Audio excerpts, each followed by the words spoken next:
அவர் வந்து முதல் அமைச்சர், அவர் முதலமைச்சர், இவர் முதல் அமைச்சர். பிரித்து எழுதுக சேர்த்து எழுதுக அவருடைய படம் ஓடுது. எதர்ச்சியா அதை பார்த்து இவங்க கண்ணுல இருந்து கண்ணீர் வருது, கண்ணீர் மல்கிறது. ஆமா, இதனால எதிர்ச்சியா நடக்குது. எதுக்கு திடீர்னு தியேட்டருக்கு ஆய்வு போறாங்க? கண்ணு தண்ணி வராம இப்படி தடவுறாங்க. முன்னாள் அமைச்சர் டான்ஸ் ஆனாலும் தப்பு, கரண்ட் அமைச்சர் வந்து சினிமா தியேட்டர் வாசல் டான்ஸ் ஆனா தப்பு கிடையாது. நீ டான்ஸ் ஆட என்னவாவது பண்ணு, ஒரு பக்கம் தமிழ்நாடு எழுதுன்னு இருக்குது. அதெல்லாம் வந்து தமிழ்நாட்டுக்கான பிரச்சனையே கிடையாதுங்க. வந்து சட்டசபை வாசல் அவங்க பாத்துப்பாங்க. சட்டசபை வாசல் வணக்கம் எல்லாருக்குமே. இன்னைக்கு நம்ம வந்து ஒரு டீ கடை பெஞ்ச் வந்து டீ கடை கிடைக்கல, சோ வந்து ஒரு ஆபீஸ்ல உட்காந்துருக்கோம். சரண் ஷார்ட் போட வந்துட்டீங்க. எங்கேயும் இதே இருந்துட்டேன் டக்குன்னு தூக்கிட்டு வந்துருக்கீங்க. இன்னைக்கு நாங்க சரணை வந்து ஷார்ட் போட்டு தூக்கிட்டு வந்துட்டோம். டீ கடை இதுதான் உங்களோட மனநிலையா அப்படி போகுது. டீ கடை தான் பெஞ்ச் மட்டும் தான் இருக்கணும். டீ கடை சோஃபா இந்த நிகழ்ச்சி பேரு நம்ம சோஃபான்னு சொன்னா எங்க இருந்தும் வரல, ஆபீஸ்ல தான் இருக்கு. அதுதான் ஆபீஸ்ல இருந்த சோஃபா, வெளில இருந்து வராத சோஃபா. நம்ம வந்து சோஃபான்னு பத்தி பேசினாலும் சில பேர் மனசு புண்படலாம். அதுக்கு வந்து நாங்க பொறுப்பு இல்லை, சரியா? நம்ம வந்து நடந்திருக்கூடிய நிகழ்ச்சிகளை வந்து பார்ப்போம். கடைசி 2 நாளா வந்து நிறைய இப்ப இருக்கக்கூடிய அமைச்சர்கள் என்ன பண்ணுவோம், ஆய்வு கூட்டங்கள் நடத்துவாங்க. முன்னாடிலாம் அமைச்சர்கள் அந்த ஆய்வு கூட்டங்கள் நடத்துவாங்க, எல்லா துறை வாரியா ஆய்வு பண்ணுவாங்க அதிகாரிகள். ஆனா இப்ப இருக்கக்கூடிய அமைச்சர்கள் வந்து ரொம்ப டிஃப்ரெண்ட். ஆய்வுக்கு போவாங்க. ஆய்வுக்கு போறப்ப வந்து ஒரு அடிப்படையான தேவைகளான விஷயத்தெல்லாம் எடுத்துட்டு போவாங்க. 2 கேமரா, 4 ஒரு ட்ரோனு. இன்னொரு அமைச்சர் வந்து இந்த இடத்துல ஒரு பட்டன் மாதிரி மைக் மாட்டிட்டு சுத்துவாரு. ஆய்வு பாய் தலகாணிலாம் கூட உண்டு. அதே மாதிரி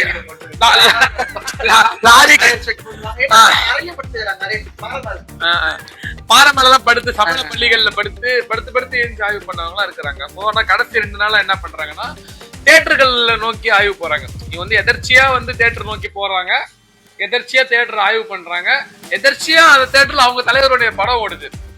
எதர்ச்சியா அதை பார்த்து இவங்க கண்ணுல இருந்து கண்ணீர் வருது, கண்ணீர் மல்கிறது. ஆமா, இதனால எதர்ச்சியா நடக்குது. எதுக்கு திடீர்னு தியேட்டருக்கு ஆய்வு போறாங்க? கண்ணு தண்ணி வராம இப்படி தடவுறாங்க.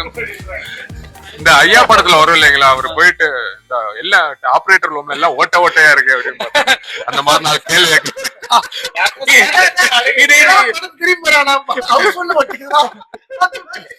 இது என்ன ரீலு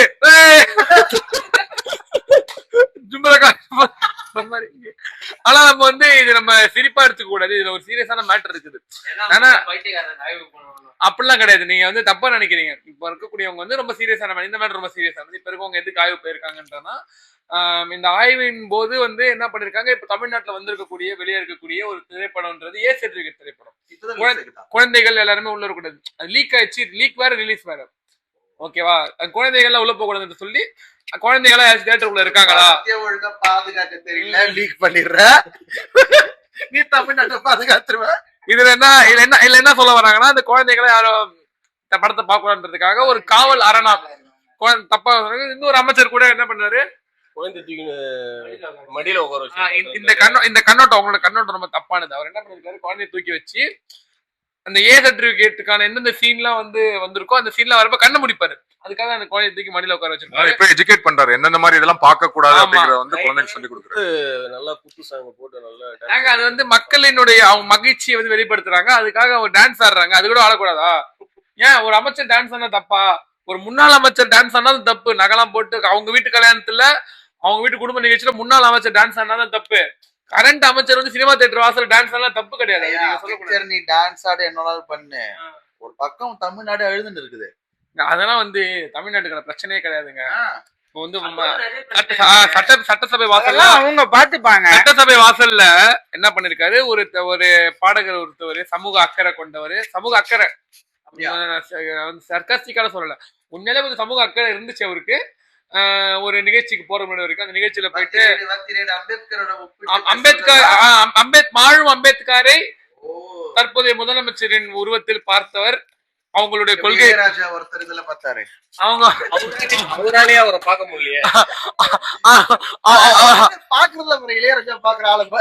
அவர் வந்து உள்ள வந்து அவர் என்ன சொல்லிருக்காங்கன்னா, நீ ஏப்பா வந்து சட்டம் பார்வை உள்ள வந்து முதலமைச்சர் பாக்கணும்னு நினைக்கிற, எஜ்பி ரோட்ல அம்பேத்கர் சிலையை பாரு, அதுல வந்து முதலமைச்சர் கண்ணுக்கு தெரிவார்.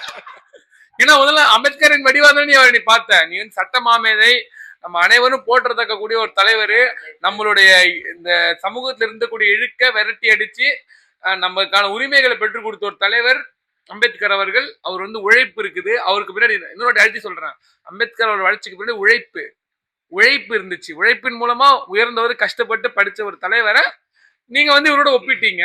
காலேஜ் டிராப் அவுட் இல்ல, அது வந்து தவறு. ஆனா வந்து அம்பேத்கர் எத்தனை டிகிரி படிச்சிருக்காரு? 24 டிகிரியா? 24 டிகிரி படிச்ச ஒரு தலைவர், பாரிஸ்டர் பட்டம் பெற்றவர். அந்த தலைவரோட நீங்க ஒரு ஒப்பிடுறீங்க. சரி, நான் தப்பு சொல்லல. நீங்க அவருக்கு அந்த கட்சியில கொள்கை தீப்பந்தம் எடுத்து தீண்டாம கொளுத்து அவர் சொன்ன ஒரு வரியை தமிழ்நாட்டுல கொடு தீண்டாம கொளுத்திருச்சு. அதுக்கப்புறம் தமிழ்நாட்டுல ஜாதி பிரச்சனை நடக்கல. ஆமா, ஜாதி கட்சி வச்சிருந்தவர் எம்எல்ஏ ஆயிட்டாரு. ஆணவ கொலை வந்து காதல் கொலைன்னு போட்டாங்க. அது புது டேம் இல்ல, அது மாற்றம். அது மாற்றத்திற்கான வார்த்தை. அதுக்கு முன்னாடி ஆணவ கொலைன்னு இருக்கு. இந்த ஆட்சி மாற்ற ஆட்சி இல்ல, அதனால வார்த்தைகளை மாற்றிட்டேன். முறையில் மாற்றம், வார்த்தைகளின் மாற்றம், அதுதான் மாயாஜாலம் இந்த ஆட்சி. இப்ப என்னன்னா, இந்த ஆட்சியில வந்து அவரை போய் பார்க்க விடல. என்ன சொல்லியிருக்காங்க, தம்பி இது வந்து சென்ட்ரல் கவர்மெண்ட் மேட்டர்ப்பா, இதை பத்திலாம் நீங்க வந்து பேசாதப்பான்னு சொல்லி அவர் உள்ள கூப்பிட்டு முதலமைச்சர் தான் சந்திக்க போறவர்னு நினைச்சு பார்த்தேன். ஏன்னா அவருக்கு ஆதரவான பத்திரிகைகள் சொல்லிருக்காங்க, முதலமைச்சருடன் சந்திப்பு. முதலமைச்சர் சந்திக்கல, அமைச்சர் சந்திச்சு பேசி அனுப்பிச்சு விட்டாரு. முதல் சந்திக்கலைங்க. அவர் சொல்றீங்க, அவர் வந்து முதல் அமைச்சர், அவர் முதலமைச்சர், இவர் முதல் அமைச்சர். பிரித்து எழுதுக, சேர்த்து எழுதுக. அதனால வந்து அப்படி ஒரு சம்பவம் நடக்குது. அதுக்கான பின்னணி என்னன்னு பார்த்தோம்னா, இந்த நீட்டினுடைய போராட்டம், அதாவது நீட்டோட பேப்பர் கசிவு, தர்மேந்திர பிரதான் பதவி விலகல், இதுக்கெல்லாம் வந்து விஜய் எதிராக தானே இருக்கிறதா சொல்லியிருக்கிறாரு. அவர் வந்து தேர்தலுக்கு முன்னாடி ஒரு பேசுவாருங்க. தேர்தல் முன்னாடி பேசுறாருல, தேர்தலுக்கு அப்புறம் வேணாம். அதான் தேர்தலுக்கு அப்புறம் வந்து அவர் மாத்தி பேசினா கூட ஒரு சார்பில் அரசியல்வாதி சொல்லலாம். இந்த தேர்தல் பிரச்சாரத்தின் போது பேசினாரு. இந்த பிரச்சாரம் சாயங்காலம் 6 மணிக்கு மேல கேட்டாலே அவர் சொல்லிருக்க மாட்டாங்க. இதான் பேச 6 மணிக்கு மேல அவர் என்ன பேசுவாங்க, இதான் பேசினா நானு எப்படி பேசினா நல்லா பேசிருக்கேனேப்பா அப்படிம்பாரு அவரு. ஸோ வந்து நம்ம அவருடைய கிரெடிபிலிட்டி, அக்கௌண்டபிலிட்டி ரெண்டுமே எதிர்பார்க்காத ஒரே எபிலிட்டி அவரு.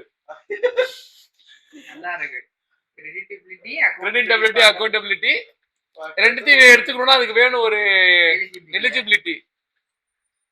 ஸோ அதனால இந்த மாதிரி நிகழ்ச்சி போயிட்டு இருக்குது. இந்த நீட்டை தொடர்ந்து ஃபேர் நீட்டுன்னு சொல்லிட்டு போராட்டம் பண்றாங்க. என்ன அசிங்கப்படுத்துறாங்க? ஜனநாயக பாடத்து வரதாலதான் வந்து திசை திருப்புறாங்களாம். அது இது